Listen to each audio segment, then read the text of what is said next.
시청자 여러분 안녕하세요. 저는 오늘 우리가 배워야 할 게 있습니다. 이런 내용으로 말씀을 드리겠습니다. 사람이 태어나면서 할 게 있습니다. 아무리 재능과 비상한 머리를 갖고 출생해도 배워야 합니다. 배워야 삶을 바로 살 수 있습니다. 잘 사는 법을 터득했다 해도 바로 살 줄 모르면 복된 삶이 될 수 없습니다. 사람은 일생 동안 배워야 합니다. 불행한 사람들의 공통점이 있다고 봅니다. 그 하나는 삶에 있어서 다른 사람과 비교하면서 사는 사람입니다. 항상 경쟁하는 마음으로 사니까 피곤하게 삽니다. 두 번째는 자기 자신은 가장 옳다고 생각하는 사람입니다. 다른 이와 함께 하려고 하지 않습니다. 세 번째는 매사를 의심하는 눈으로 대하는 사람입니다. 다른 사람을 믿고 살아야 행복한 겁니다. 네 번째는 나는 완벽하다 생각하는 완벽주의자입니다. 그런 사람은 배우지 않습니다. 다른 사람에 대하여 멸시하는 태도, 즉 교만한 마음으로 삽니다. 배우려 하는 사람은 겸손해야 배우게 되는 겁니다. 배우는 사람은 발전합니다. 배우는 사람은 강한 사람이 되는 것입니다. 아는 것이 힘이라고 하였습니다. 무엇을 배워야 합니까? 삶의 일체 비결을 배워야 합니다. 배우려는 사람은 몇 가지 자세를 가져야 합니다. 그 하나는 배우겠다는 의욕이 강해야 됩니다. 아무리 가르쳐 주어도 배울 의지가 없으면 배우지 못합니다. 70세 된 할머니가 검정고시로 고등학교 졸업장을 받았습니다. 배우지 못한 게 한이 되어서 배웠다고 말합니다. 배우려고 하는 사람은 부끄러움도 개의치 않고 배우겠다는 강의지가 있으면 배우게 되는 겁니다. 두 번째, 자신을 먼저 알아야 됩니다. 부족함을 알아야 배웁니다. 부족하다고 포기하는 것이 아니라 따라가고 추월하겠다는 각오가 있어야 배우게 되는 겁니다. 필요성 인정해야 배웁니다. 선교사님들께서 그 나라 말을 배우지 않고 선교할 수 있습니까? 어떤 이는 선교에 대한 열정이 있으면 그 나라 말을 배워야 되고 선교에 대해 깊이 이해가 있어야 성공적으로 사역을 할 수가 있게 됩니다. 세 번째로 배우려고 한다면 배울 수 있는 기회를 놓치지 않아야 합니다. 배우고 싶어도 기회가 없어서 못 배우는 사람이 있습니다. 기회를 선용하는 겁니다. 기회를 잃거나 기회에 대해서 무관심하는 동안에 세월이 다 지나갑니다. 기회가 저절로 오는 게 아닙니다. 자신들이 만들어야 합니다. 네 번째, 겸손한 마음을 가져야 배웁니다. 어떤 이는 부끄럽다. 이 나이에 아들 같은 사람에게서 어떻게 배우나? 이건 교만입니다. 자존심은 방해가 됩니다. 배우는 것은 부끄러운 것이 아닙니다. 모르는 것이 부끄러운 것이지요. 다섯 번째는 배울 환경을 맞이해야 됩니다. 도와주고 싶어도 경제적으로 넉넉하지 못하면 도와주지 못합니다. 배우고 싶어도 여건이 맞지 않으면 배울 수 없는 겁니다. 사도 바울은 이렇게 말합니다. 율법사로 있을 때 그는 배우지 못했습니다. 다메섹 도상에서 예수를 만난 이후에 변화된 다음에야 일체의 비결을 배웠다고 말하고 있습니다. 우리는 무엇을 배워야 하겠습니까? 첫째로 주 안에서 사는 법을 배워야 됩니다. 예수 믿고 예수 안에서 사는 법을 배워야 합니다. 이런 질문을 던져봅니다. 진정한 그리스도인이란 어떤 사람을 말하는 겁니까? 우리가 상식적으로 이해하기는 교회에 열심히 나오는 사람이라고 할 겁니다. 혹은 몸과 마음과 모든 것을 들여 헌신하는 신자라고 말할 겁니다. 진정한 그리스도인은 갈라디아 2장 20절의 말씀대로 오직 내 안에 그리스도께서 사시는 사람이라고 말할 수 있는 것입니다. 내가 그리스도와 함께 십자가에 못 박혔나니 그런즉 이제는 내가 산 것이 아니요 오직 내 안에 그리스도께서 사신 것이라. 이제 내가 육체와 가운데서 사는 것은 나를 사랑하사 나를 위하여 자기 몸을 버리신 하나님의 아들을 믿는 믿음 안에서 사는 것이라. 이렇게 고백했습니다. 주 안에서 살아야 신앙입니다. 주 안에 사는 법을 배워야 된단 말입니다. 주 안에 살면 어떻게 됩니까? 주 안에 살면 정죄함이 없습니다.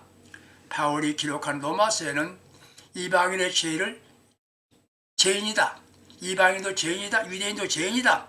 그러므로 모든 사람은 죄인이다라고 말합니다. 그러나 그리스도 예수 안에 있는 자에게는 결코 정죄함이 없다. 이렇게 선언합니다.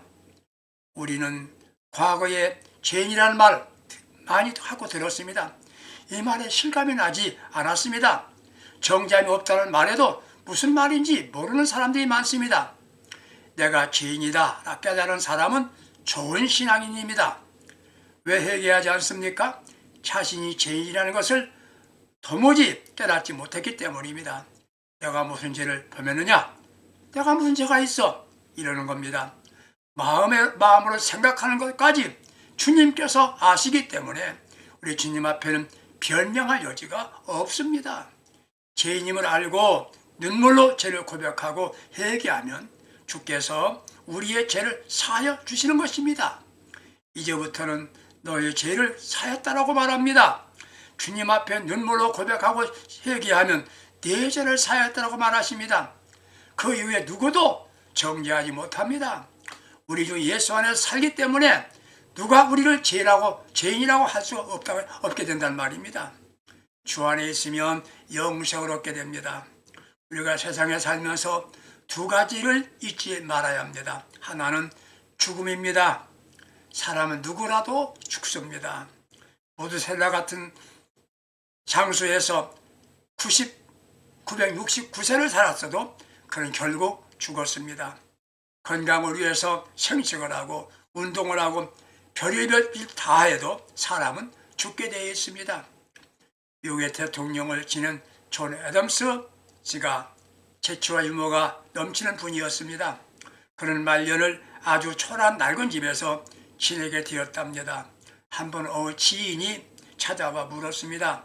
한 나라의 대통령을 지내신 분이 이렇게 초라한 집에서 지내다니요? 애덤스는 손으로 자기 신체 부위를 가르치면서 설명합니다. 머리를 가리키면서 집의 지붕과 같은 머리카락은 다 빠지고 집의 벽과 같은 늑골도 허물어졌어요. 이제 겨우 지팡이에 의지하여 버티고 있답니다. 방문객은 딱하다는 표정으로 쳐다봅니다. 그는 다시 말합니다. 언제까지 이렇게 살 수는 없지요. 저에게는 본향이 있답니다. 그곳은 정말 좋은 곳이지요. 그러면서 하늘을 가리킵니다. 영생의 소망이 듭니다. 누구에게? 주 안에 있는 사람에게 있다는 것입니다. 주 안에 있으면 기쁨이 있습니다. 주 안에 있는 나에게 딴 것이 있으랴. 이 찬송가, 이 세상은 근심과 고통, 문제가 너무나 많습니다. 세상에는 웃기는 사람이 인기가 있습니다. 설교도 웃기는 설교를 하라고 합니다. 그래야 인기만이 된답니다. 웃기면 은혜 받았다고 말합니다. 그만큼 기쁨이 절실하게 요구된다는 말입니다. 그러나 남이 웃긴다고 기쁨입니까? 내 안에서 기쁨이 솟아나야 기쁨인 것입니다. 예수 안에 있으면, 주 안에 있으면 기쁨이 생깁니다. 기뻐하며 사는 것 배워야 됩니다. 그것이 바로 주 안에 사는 법을 배우는 것입니다. 우리가 배울 게 두 번째 있습니다. 하나는 주 안에 사는 법이요, 두 번째는 자족하기를 배워야 됩니다. 행복과 불행을 무엇이라고 정의합니까? 무엇을 많이 가졌다, 갖지 못했다라고 하는 소위에서 정의할 수 있습니다. 그러나 간단하게 정의하면 행복은 만족입니다. 불행은 불만입니다. 모든 것을 다 가졌고 조건이 좋다고 해도 만족이 없다면 이는 행복이 아닙니다. 그러나 남이 볼 때 그 사람이 힘들겠다, 너무 가난하다, 그렇다고 불행이 아닙니다. 그 사람 마음속에 만족이 있습니다. 그러면 그는 행복한 사람입니다. 만족은 행복입니다. 디모데전서 6장 6절에 자족하는 마음이 있으면 경건의 큰 유익이라고 하였습니다. 누가 경건하게 사는 사람인가요? 만족하게 사는 것이 경건이라고 하였습니다. 자족하고 사는 것이 바로 경건입니다. 자족하고 사는 것은 감사하는 삶입니다. 불만으로 사는 사람은 탐욕의 사람입니다. 자족하는 사람은 욕심이 없는 사람입니다. 자족하는 사람은 비교하지 않습니다. 저 사람은 그 사람으로 살고 나는 나대로 산다. 이게 자족하는 삶입니다. 스토이아파의 인간의 모든 덕 가운데 최고의 덕을 자족이라고 하였습니다.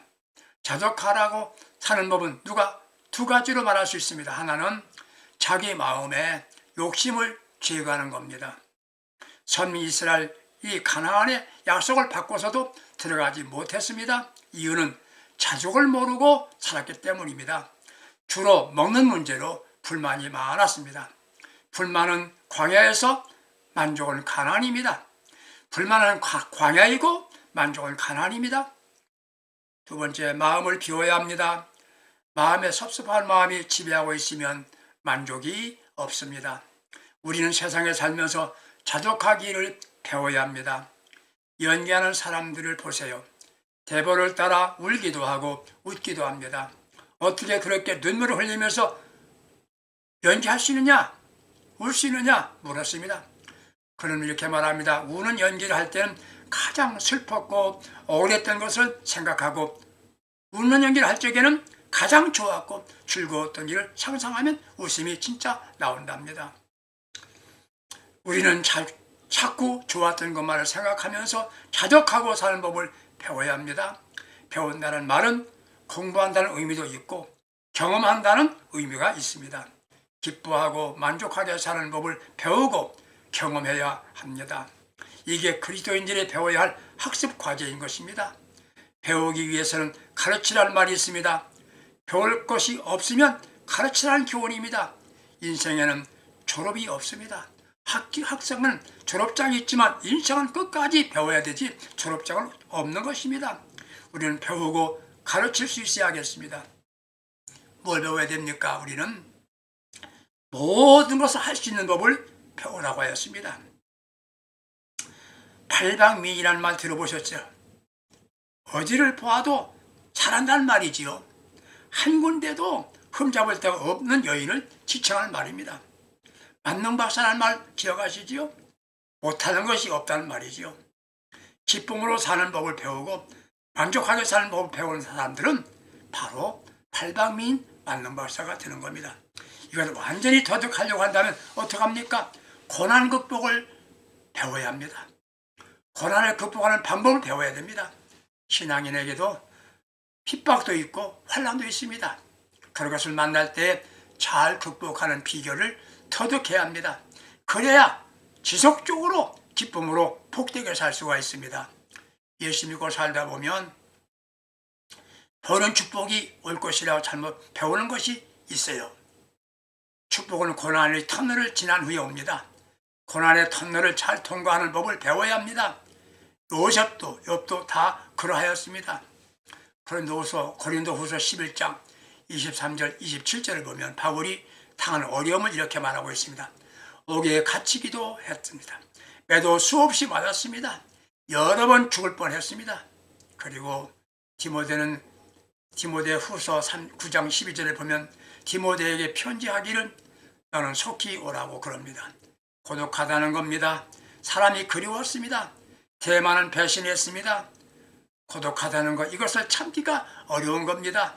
그럼에도 잘 통과하였습니다. 그는 비결을 배웠기 때문입니다.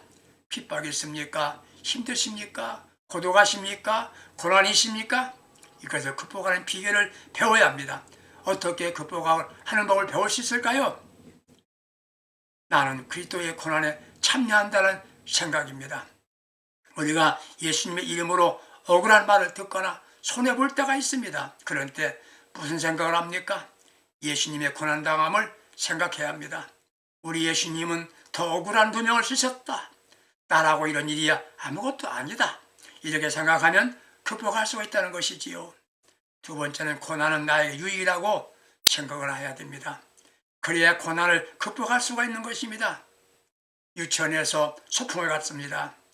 선생님과 학생들이 함께 시냇가를 걸리면서 소리를 내며 흘러가는 시냇물 소리를 보고 아이가 질문합니다. 선생님, 저 시냇물에 왜 졸졸 소리가 납니까?